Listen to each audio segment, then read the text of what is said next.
Hey, Dr. C here. Nice to see you all today. We're going to talk today a little bit about fat.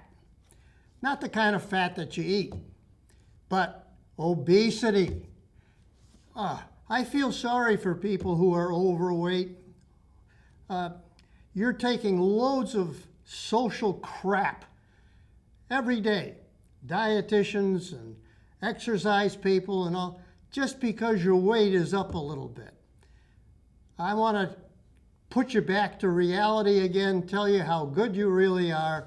I want to explain a little bit about obesity. What the heck is obesity? Excess fat that can cause health harms. That's all it is, okay? Now, obesity itself isn't a disease. Of course, the AMA says it's a disease. You look at most of the AMA members, they shouldn't say it's a disease because they probably 90% of them have it. But right in the headlines, even last week, I saw in the headlines about 73% of adults in the United States are either overweight or obese. Now, when you read crap like that, you need to really understand a little bit about obesity itself. Half of the reporters don't even understand what the heck obesity is, so don't believe most of the stuff that you read. They tell you that about most of the other medical things too, but this is very important, especially for people who really concentrate a lot on their weight. So let's talk a little bit about obesity. First of all, I told you what the definition is, and I told you that I didn't think it was a disease. But it does, no question, that it is a preventable risk for many of the other diseases out there. For example, COVID. Did you know that being overweight or obese increases all of the complications of COVID? No question. In fact, it's the second leading risk. Age is the top risk, age. But obesity, even more than diabetes, even more than heart disease. So, no question that it does add to the risk of all of these other diseases. But it's not a disease itself. It's sort of like alcohol. You know, alcohol is not a disease, but if it hits your liver, that liver disease is an issue. Smoking, lung cancer is the disease. Smoking isn't the disease. So, okay, let's go into it now, okay? Let's talk a little bit about the obesity. How do they define obesity in terms of numbers? Well, usually what the doctors will do is they'll tell you what your BMI is, your body mass index. Well, when did that all get started? Believe it or not, that really started back in the mid-1800s, when a Belgian mathematician wanted to do a little study about the kids, the boys who were going into the military and all. And so what would be the ideal weight? What would be the ideal height? All that nonsense that they were doing back then. And he came up with this formula. But remember, the formula in Europe used kilograms for weight and meters for height. So, back in the United States, we don't use that. They tell you, oh yeah, you really should use it, but they don't, you know. They use pounds and inches and feet. So, we'll use me as an example. Now, I'm not a great example for obesity, but let's use my stuff for an example anyway. How do you determine the body mass index? Well, first of all, you need to know your weight in pounds, okay? So I'm 146 pounds, Wonderful. What is my height? I'm 5'6". So you put that in terms of inches, okay? Inches. So 66 inches in height. What you have to do is multiply that 66 times 66. In other words, you square that 66. That's going to be the denominator down below the line, okay? Above is your weight. Once you make that determination, you multiply that times 703. Where did they come up with that? Well, remember, originally the formula was in kilograms and meters.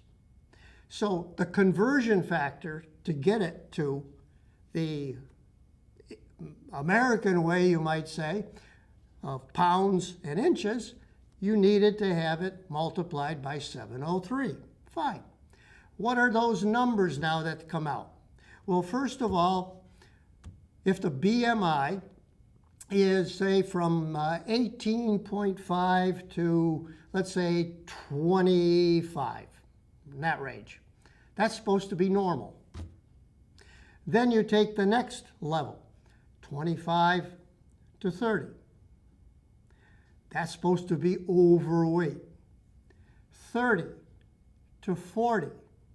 Now you're getting up in weight, and once you hit 40 for that number, you are morbidly obese.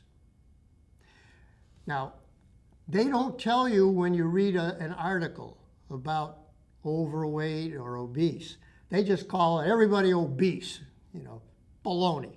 That's baloney. Because, and the people who are simply a little bit overweight have a good argument. Those people who are supposedly overweight, 25 to 30, believe it or not, they're actually healthier than the people who are supposedly in that perfectly normal 18.5 to 25 range. Yes, that's correct. And that's been proven many times over. So, they need to define exactly what they're talking about when they talk about obese. So, you can figure your own BMI out. Now, there is another measurement that they do. They measure your waist. Now, why do they do that? Because apparently that visceral fat, the fat that's inside the belly and all, that does seem to correlate with the BMI. Seems to correlate. So mine, for example, is 34. My waist is 34. I would fall in a normal range because it shouldn't be over 40 in males, and it shouldn't be over 35 in females. Now, that doesn't mean that that's the only number that defines you as obese or not, but it is a number, and that's what they use. They use basically BMI and waist circumference. Okay, so knowing that now, let's talk a little bit about, remember we mentioned about disease. Let's talk a little bit more about that. First of all, like I said, the AMA and all of the big hitters, you might say, in medicine, all say that this is a disease. It's a disease. Well, believe it or not, people who are a little overweight, like in that 25 to 30 range, got more insulation, more insulation in there. You don't get as cold out there because you got a little bit of extra fat under the skin. What's wrong with that? Nothing wrong with that. You're not restricted by any serious diet. People can't keep the diets long anyway, so remember my talk on diets? I don't know if I gave it here, but there's over 300 diets out there. You can't keep to these things. Less dementia. Believe it or not, there's studies that show that you have less dementia when you are a little bit on the heavier side. And you live just as long exactly just as long, or maybe even a little longer when you're a little overweight. Now, that doesn't mean that all these things are true of the morbidly obese or the people between 30 and 40 getting to the morbidly obese. That doesn't correlate with just the overweight people. Okay, so let me tell you a few more things. First of all, like I mentioned right at the beginning, there are a lot of societal pressures put on people who have extra weight. So what is it what are the risks? And there are risks to people who are overweight or obese. First of all, genetics. And genetics does play a role. There are roughly about 79 genetic diseases that have overweight or obesity as part of that genetic syndrome. Now, there are a lot of different syndromes that are out there, and a lot of them do have, as part of the entire equation, the overweight. I'm not going to go through all 79 syndromes, but the point is that there's a lot of genetics involved with people who are obese. Okay. The other thing, people who are overweight tend to eat differently. Now, sometimes it may be just fast foods. And that is a big billion-dollar business, the fast food business. Also, could be a lot of sodas, could be a lot of juices, could be alcohol, beer, could be any of those. They all have calories.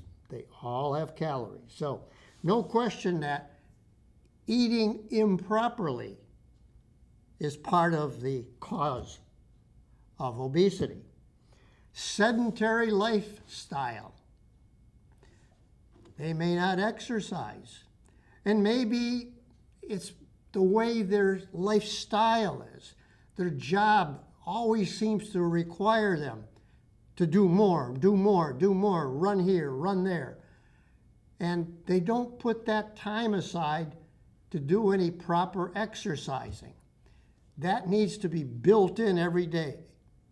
You need to get at least 150 minutes a week of exercise. So, sedentary lifestyle. Pregnancy. No question, some people never really recover their original weight after pregnancies. And there is a reason for it within that framework. When you quit smoking, you may suddenly start eating a little more because you now get your taste back. So that's also part of it. Stress, people who are under stress all the time with their job, whatever it is, they may overeat. Now, that can be the other side too. Maybe they won't eat. And that can be like an anorexia, for example. But that is a reason for overeating as well. Maybe it's some other illness that they have, a low thyroid condition, for example. That's very common. Overactive adrenal gland, Cushing syndrome, for example. So there's a number of illnesses that have obesity as a result as well. Medications may do it. You may be on steroids chronically. You may be on antidepressants or antipsychotics. We also use those antidepressants to stimulate appetite in the people who may be anorectic. So that is also part of the causes of obesity. So, what does obesity do to you?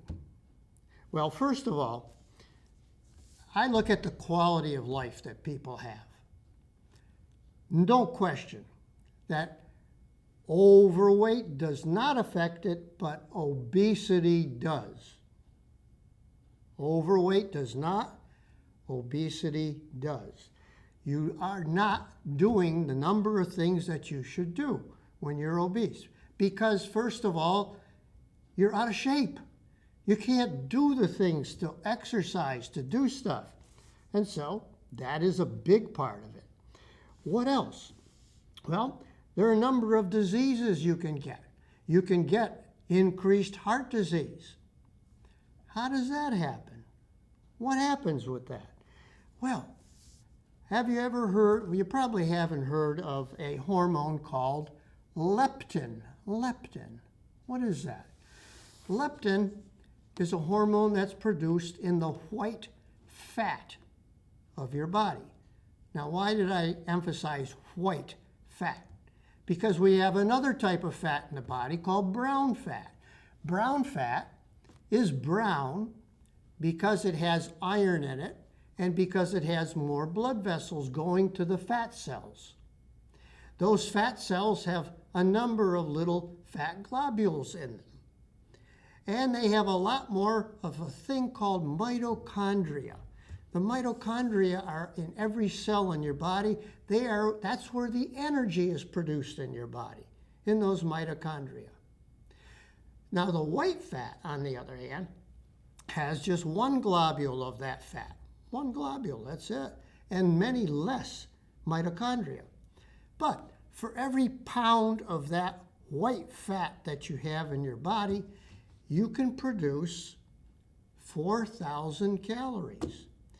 Now, if you go by all of the anthropomorphic measurements that people do, not you or I, but the labs do, we have roughly 15 to 25% of our bodies are fat.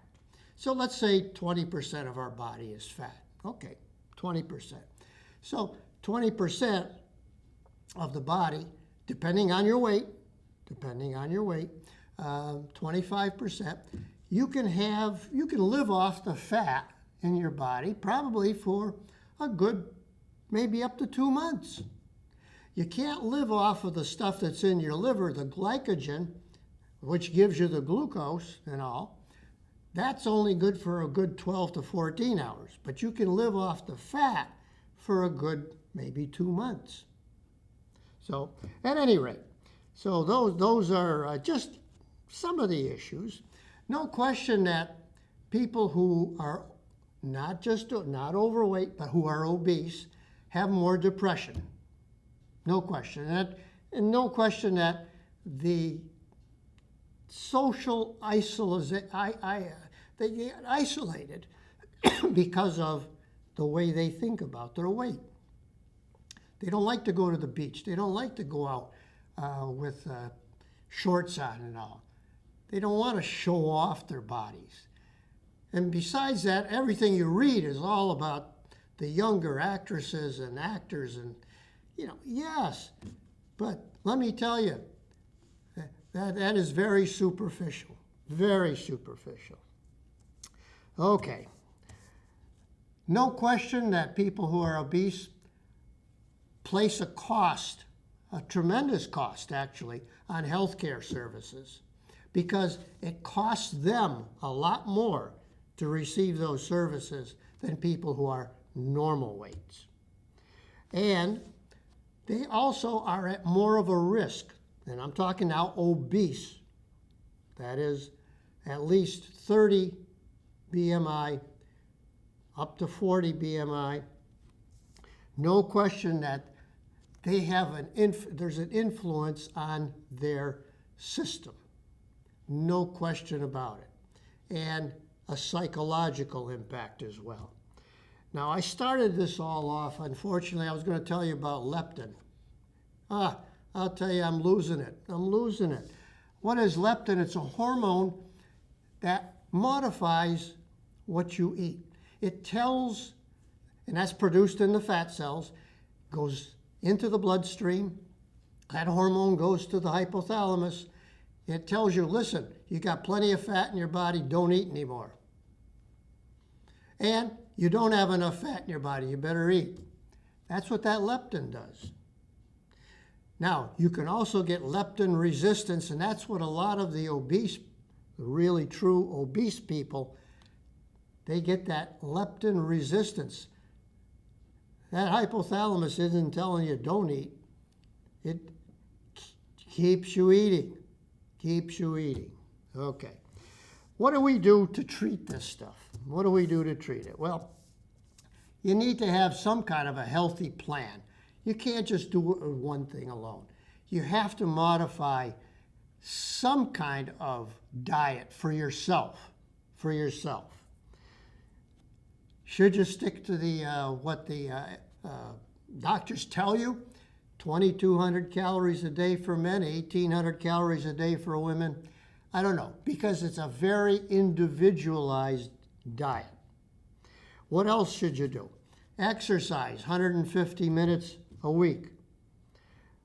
Can you take medications? Well, if you have to, there are medications out there that can either influence the brain, in other words, telling you continue to eat, or it may influence the cells themselves out in the periphery. So, yeah, you can take, there's decent medication. You can also go on to a behavioral therapy course. That seems to be good, but there are very few behavioral therapists out there, and you may not want to spend the time to do that. A lot of people now think that surgery is the thing to do. Now, that's a very small percentage of people who are truly obese.